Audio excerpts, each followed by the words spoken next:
Le matin du jeudi saint, le Triduum pascal s'ouvre dans la basilique du Saint-Sépulcre à Jérusalem. La messe chrismale et la messe in Cena Domini sont unies en une seule célébration.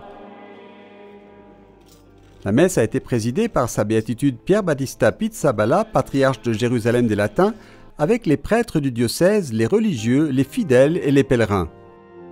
C'était une chose très émouvante. Je n'aurais jamais pensé pouvoir vivre une telle paix. Et puis c'est très important d'être ici avec mes enfants. Et aussi de recevoir la bénédiction finale. Espérons qu'elle nous protégera dans cette période de grande fatigue. Dans son homélie, le patriarche a souligné l'attitude de confiance de Jésus envers le Père, la véritable source, a-t-il dit, de la synodalité.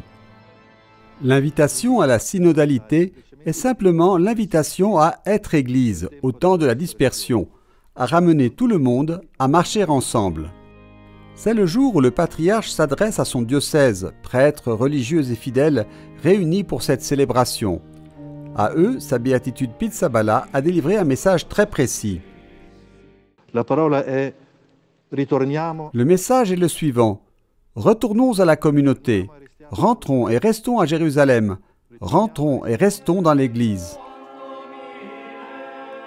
Dans le rite évocateur du lavement des pieds, le patriarche a répété le geste de Jésus qui, lors de la dernière scène, s'est penché pour laver les pieds des disciples, un geste qui est depuis lors un symbole d'amour. C'est aussi le jour du renouvellement des promesses sacerdotales et de la commémoration de l'institution du sacerdoce et de l'Eucharistie. Suivre Jésus, telle est la vocation du prêtre, le suivre jusqu'à la croix et le suivre jusqu'à la résurrection. Et puis, enseigner, encourager les gens à suivre Jésus, voilà notre vocation.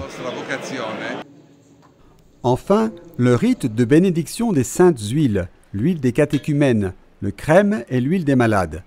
Avec ce signe, l'Église accompagne chaque personne à travers toutes les étapes de sa vie.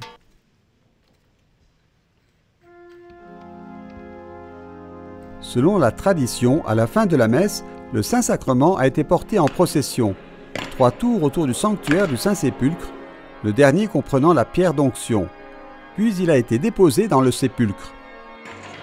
Que les huiles que nous consacrons rendent plus fluide le dynamisme de notre synodalité, que le lavement des pieds nous permette de marcher ensemble, que l'Eucharistie célébrée et reçue ravive en nous la passion pour l'Église et sa mission.